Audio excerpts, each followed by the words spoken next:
Miss Catherine Mayo की world bestseller book mother India के पिछले एपिसोड में हमने चर्चा करी थी कि 1922 के लेजिस्लेटिव असेंबली में महिलाओं के मुद्दों को लेकर जो रिपोर्ट प्रस्तुत की गई थी, उस रिपोर्ट में क्या-क्या मुद्दे जोड़े गए थे, उसमें किन-किन केसेस को डिस्कस किया गया था। इन सभी केसेस को मैंने आपके सामने पढ़ा था। हालांकि इन्हें पढ़ना बहुत डिफिकल्ट था, लेकिन फिर भी आप लोग इस बाबत जान सके इसलिए मैंने वो पूरी रिपोर्ट आपके सामने पढ़ी थी। और आज के एपिसोड में हम जानेंगे कि 1922 में पेश की गई ये रिपोर्ट दरअसल सबसे पहले कब प्रस्तुत की गई थी और उस पर किस तरह का घोर विरोध हुआ था। तो चलिए मेरे साथ। जय भीम, मैं शालिनी और आप देख रहे हैं अंबेडकर नामा। यह बात 1891 की थी। 1922 में यह विषय पुनः भारतीय विधायिका के समक्ष लाया गया और वर्षों बाद महिला सर्जन डॉक्टरों ने एक बार फिर वही प्रार्थना पत्र प्रस्तुत किया। तो 1922 के लेजिस्लेटिव असेंबली रिपोर्ट में महिलाओं के मुद्दों को से जुड़ी जिस रिपोर्ट को प्रस्तुत किया गया था, वो दरअसल 36 साल पहले 1891 में भी प्रस्तुत की गई थी और उस वक्त उसका घोर विरोध हुआ था। उसका किसी ने भी विरोध नहीं किया और न कोई कर सकता था। तो 36 साल बाद जब 1922 में वही रिपोर्ट दोबारा प्रस्तुत की गई, तो इस बार जो था विरोध नहीं था उस तरीके से जिस तरीके से 36 साल पहले था। जिस अंग्रेज ने अपनी बहस में इस प्रार्थना पत्र का उल्लेख किया, वह उसका जोर से पाठ करने का साहस नहीं कर सका। मैं भी नहीं कर सकी थी। पिछले एपिसोड में उस रिपोर्ट के तहत जिन केसेस को हमने पढ़ा, मैरिटल रेप के जो छोटी बच्चियों के साथ होते हैं, वो बेहद पीड़ादायक था, बहुत दुखदाई था। उसको इस तरह पढ़ना, बार बार आंखें गीली हो जा रही थी मेरी। किंतु सहमत आयु में वृद्धि करने वाले इस बिल पर चर्चा करते हुए उसने अपने भाषण का समापन इन शब्दों के साथ किया था। अधिकांश लोगों ने कहा है कि इस बिल से आंदोलन होने की संभावना है। आंदोलन को जितना मैं नापसंद करता हूँ, उतना कोई और नहीं करता। मैं तो आंदोलन से ऊब गया हूँ, किंतु महोदय, यह मामला जब स्त्रियों और बच्चों के जीवन से जुड़ा है, तो मैं ड्यूक ऑफ वेलिंगटन के शब्दों में केवल इतना ही कह सकता हूँ कि आंदोलन करो और नर्क में जाओ। तो यहाँ पर वो कटाक्ष कर रहे हैं कि गलत चीज के लिए यहाँ पर लोग फटाक से आंदोलित हो जाते हैं, सही मुद्दों के लिए कोई आंदोलन नहीं करता। तो ऐसे लोगों का नरक में ही जाना सही है। साप्ताहिक पत्र यंग इंडिया के ताजा अंक फुटनोट 4, यंग इंडिया 26 अगस्त 1926, पृष्ठ संख्या 302 में मिस्टर गांधी ने अपने नाम से एक लेख बाल विवाह का अभिशाप शीर्षक से प्रकाशित किया है, जिसमें मिस्टर गांधी लिखते हैं। तो यहाँ पर गांधी के विचार जानना बेहद दिलचस्प है।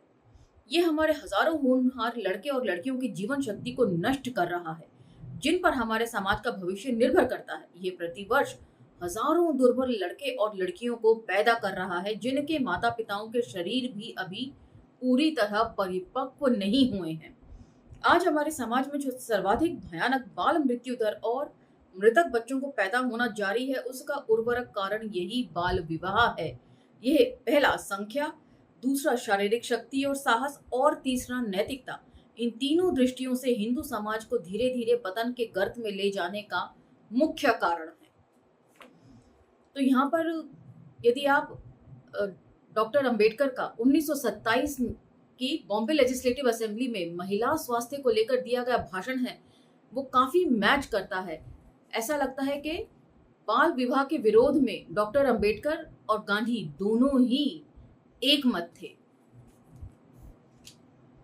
जितना रोचक मिस्टर गांधी का यह लेख है, उतना ही रोचक उसका उत्तर भी है, जो एक ऐसे भारतीय संवाददाता ने दिया है जिसको मिस्टर गांधी स्वयं समाज में उच्च स्थिति का व्यक्ति मानते हैं। वह लिखता है, फुटनोट 5, यंग इंडिया 9 सितंबर 1926, पृष्ठ संख्या 318। वैसे बेहतरीन तो यह होता कि मिस कैथरीन जो है यहाँ पर इस संवाददाता का नाम भी मेंशन कर देती। मुझे आपका लेख बाल विवाह का अभिशाप पढ़कर बहुत अधिक पीड़ा हुई। मैं ये समझने में असफल हूँ कि आप उन लोगों के उदार विचारों को क्यों नहीं शामिल कर सके जो आपसे भिन्न मत रखते हैं। तो मतलब जो लोग बाल विवाह के फेवर में बातें करते हैं, जो लोग कहते हैं कि बाल विवाह होना बिल्कुल सही है, ये उनके उदार यानी कि दयालु विचार हैं। ये दयालु विचार हैं, सोचिए।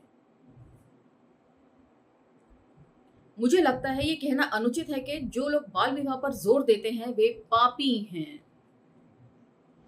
बाल विवाह की प्रथा किसी एक प्रांत या समाज के किसी एक वर्ग तक सीमित नहीं है, बल्कि यह भारत में सर्वत्र है। तो अब यहाँ पर मैं आप लोगों से आपके विचार जानना चाहूंगी कमेंट सेक्शन में। यदि कोई गलत चीज को फॉलो पूरा देश कर रहा है, तो सिर्फ इसलिए उसे बदला नहीं जाना चाहिए कि सब लोग गलत काम को कर रहे हैं, इसलिए उसे सही करने की जरूरत नहीं है।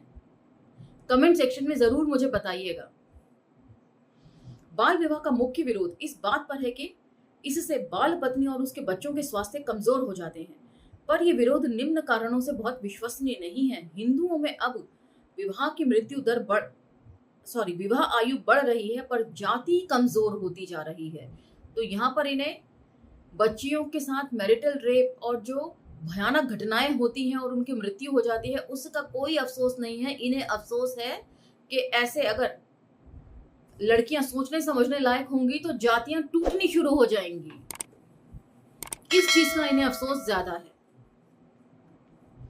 50 या 100 साल पहले स्त्री और पुरुष सामान्यतः मजबूत, स्वस्थ और आज की अपेक्षा अधिक आयु के होते थे, किंतु तब बाल विवाह अधिक प्रचलन में था। इन तथ्यों से ये प्रतीत होता है कि बाल विवाह शारीरिक व्याधियों और कमजोरियों का उतना बड़ा कारण नहीं है जितना लोग समझते हैं। तो गलत चीज को गलत तर्कों के साथ, बल्कि कुतर्कों के साथ ये डिफेंड कर रहे हैं। हालांकि यहाँ पर इनका नाम मेंशन नहीं किया है कैथरीन ने। अंतिम पंक्तियों में जो तर्क दिया गया है वह भारतीयों में इतना आम है कि उस पर कुछ कहे बिना नहीं रहा जा सकता। लेखक को अपने दादाओं के कार्यों और पोते पोतियों की स्थिति के बीच कोई संबंध दिखाई नहीं देता। लगता है उसने खुद से ही कागज पर यह संबंध लिख दिया है। तो मतलब शुरू से जो चीजें गलत होती आ रही थी, आज जो मौजूदा हालात हैं वो उसी इतिहास में किए गए गलत कामों की बदौलत है। ये बात उन लोगों को समझ में नहीं आ रही है। इसलिए इतिहास बहुत इंपॉर्टेंट होता है। इतिहास से ही सबक लेकर हम अपना भविष्य संवार सकते हैं। मिस्टर गांधी का बाल विवाह पर प्रहार जारी रहा। हालांकि ये अरण्य रोदन जैसा था। अरण्य रोदन मतलब अकेले बैठकर रोते रहना और कोई उनकी बात को तवज्जो नहीं दे रहा था। पर उन्होंने अपने लेख के विरोध में आए कुछ और पत्रों को भी प्रकाशित किया, जिनमें एक पत्र उन्होंने एक बंगाली हिंदू महिला का भी छापा, जिसमें वह लिखती है, फुटनोट 6, यंग इंडिया साउथ 7 अक्टूबर 1926, पृष्ठ 349। मैं नहीं जानती कि आपने हमारे समाज की गरीब बाल पत्नियों के पक्ष में जो शब्द लिखे हैं उनके लिए मैं आपका किस तरह धन्यवाद करूं। हमारी स्त्रियां चुपचाप नम्र होकर अपने दुखों का बोझ सहन करती हैं। अब उनमें किसी भी दुख से लड़ने की कोई शक्ति बाकी नहीं रह गई है। इसके उत्तर में मिस्टर गांधी ने अपने निजी अनुभव से कुछ उदाहरण दिए हैं। जैसे एक 60 वर्षीय शिक्षाविद ने एक 9 वर्ष की लड़की से विवाह किया और जनता में उसने अपना सम्मान भी नहीं खोया। इस तरह का उदाहरण आप इतिहास से भी निकाल सकते हैं। लक्ष्मीबाई के ऊपर सुभद्रा कुमारी चौहान की जो कविता है वो बड़ी पॉपुलर है। खूब लड़ी मर्दानी वो तो झांसी वाली रानी थी। उसमें इतना महिमा मंडन किया गया है बाल विवाह को। क्या मैं नहीं समझती कि ये कोई महिमा मंडन वाली बात थी। एक तकरीबन 30 वर्ष के व्यक्ति की जो शादी है वो 9 वर्षीय बच्ची से हो गई। इसमें कौन सी अच्छी बात थी, कौन सी महिमा मंडित वाली बात थी। वो पुत्र पैदा नहीं कर सकते थे, वो संतानोत्पत्ति करने के लायक नहीं थे, इसलिए उन्हें दत्तक पुत्र का सहारा लेना पड़ा। तो इतिहास में बहुत सारी गलत चीजों को झूठ मूठ के ग्लोरीफाई किया गया है। इतिहास को साफ करने की भी जरूरत है इन सब चीजों के साथ। किंतु अंत में उन्होंने भारत की पाश्चात्य शिक्षा प्राप्त महिलाओं पर यह आरोप लगाया कि वे अपनी ऊर्जा राजनीति में भाषण देने में, अपनी प्रसिद्धि पाने में और फालतू बातों में ज्यादा खर्च करती हैं और भारत की मुक्ति के लिए किए जाने वाले कार्य की उपेक्षा करती हैं जिन्हें वे कर सकती हैं। उन्होंने कहा, फुटनोट 7, यंग इंडिया 7 अक्टूबर 1926, पेज 349 अगेन। क्या स्त्रियों को हमेशा पुरुषों को दोष देना और उसी में अपनी संतुष्टि समझना उचित है? यदि वे चाहें तो स्त्रियों के वोट के अधिकार के लिए लड़ सकती हैं। इनमें न समय खर्च होता है, न कोई परेशानी होनी है। इससे उनका मनोरंजन का साधन भी मिल जाता है। लेकिन कहाँ हैं ऐसी साहसिक स्त्रियां जो बाल पत्नियों और बाल विधवाओं के बीच काम करें और तब तक चैन से न बैठें जब तक कि बालिका विवाह असंभव न हो जाए।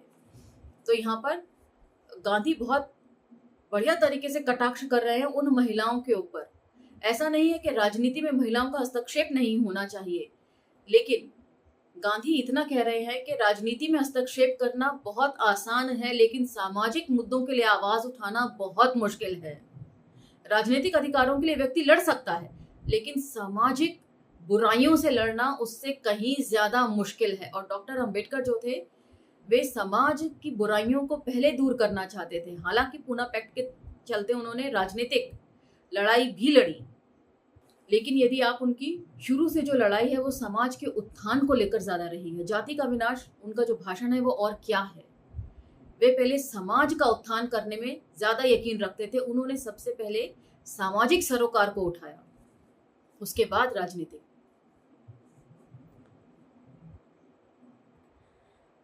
जब इस तरह के विषयों पर चर्चा होती है तो इन पर पर्दा डालने और किनारा लगा देने से लोगों की आदत बन गई है। इस विषय को समझने के लिए जब ईसाई मिशनरियों की रिपोर्टों का अध्ययन किया गया तो पता चला कि उनमें शर्मनाक बातों के स्थान पर डॉट डॉट देकर उन बातों को ही दफन कर दिया गया है। इसका कारण यह है कि ईसाई मिशनरी पहले उन लोगों का हित सोचती हैं जहां से उनको धन मिलता है और जिन्हें उनको ये रिपोर्टें सौंपनी होती हैं। उसके बाद वे उन भारतीयों के हितों के बारे में सोचती हैं जिनकी संवेदनाओं का ख्याल रखकर ही वे अपने मिशन में सफलता हासिल कर सकती हैं। तो बहुत लोग कमेंट सेक्शन में आरोप लगाते हैं कि मिस कैथरीन जो थी वो तो एक विदेशी महिला थी और वो जबरदस्ती यहाँ के हिंदू रीति रिवाजों को जानती नहीं थी, इसलिए उन्होंने इतना बुरा भला हिंदू रीति रिवाजों को कहा है। तो ऐसी बात नहीं है। इन सब बातों को पढ़कर ऐसा लगता है कि मिस कैथरीन जो है अपने काम के प्रति बहुत ज्यादा ईमानदार थी और यहाँ पर वे ईसाई मिशनरी महिलाओं के ऊपर भी जो है फप्तियां कस रही हैं कि वो लोग भी ईमानदार नहीं होते रिपोर्ट्स तैयार करने में। जहां से उन्हें पैसा मिलना होता है, उनके लिए पैसा इंपॉर्टेंट होता है और जिन लोगों को रिपोर्ट्स प्रस्तुत करनी होती हैं वो उनके मन मुताबिक हो, ऐसा वो पहले ध्यान रखती हैं। तो कैथरीन जो थी वो खुद भी एक ईसाई ही थी धर्म के हिसाब से यदि आप देखें तो, और फिर भी उन्होंने ईसाई मिशनरी महिलाओं को जो है बख्शा नहीं है इस पुस्तक को लिखते वक्त। तो इससे पता चलता है कि धर्म उनके लिए मुद्दा नहीं था। सामाजिक सुविधाएं स्वास्थ्य को लेकर किस तरह की हैं यही उनका मुद्दा था और इसी पर वे फोकस करने भारत आई थी। इसके बाद ही वे उन भारतीयों के हितों के बारे में सोचती हैं जिनकी संवेदनाओं का ख्याल रखकर ही वे अपने मिशन में सफलता हासिल कर सकती हैं। इसके अतिरिक्त वे लोग भी जो भारतीय जीवन की इन सच्चाइयों को जानते हैं, इसे सामने लाने की बजाय उस पर पर्दा ही डालने का काम किए हैं। जिसकी एक वजह तो यह है कि वे भारतीयों को नाराज नहीं करना चाहते, क्योंकि भारतीय इसे अपनी बदनामी समझते हैं और बदनामी समझने की वजह यह है कि वे न तो इस समस्या को समझ सकते हैं और न इसका अनुभव कर सकते हैं। दूसरी वजह यह है कि वे अपनी पश्चिमी देशों और पाठकों की रुचि का भी ख्याल रखते हैं। फिर भी इस तरह के मामलों में सत्य को दबाना या छिपाना निंदनीय है, क्योंकि कुछ पश्चिमी पाठक तो ऐसे हैं जिन्हें जब तक साफ साफ न बताया जाए वे मौजूदा स्थितियों की कल्पना नहीं कर सकते।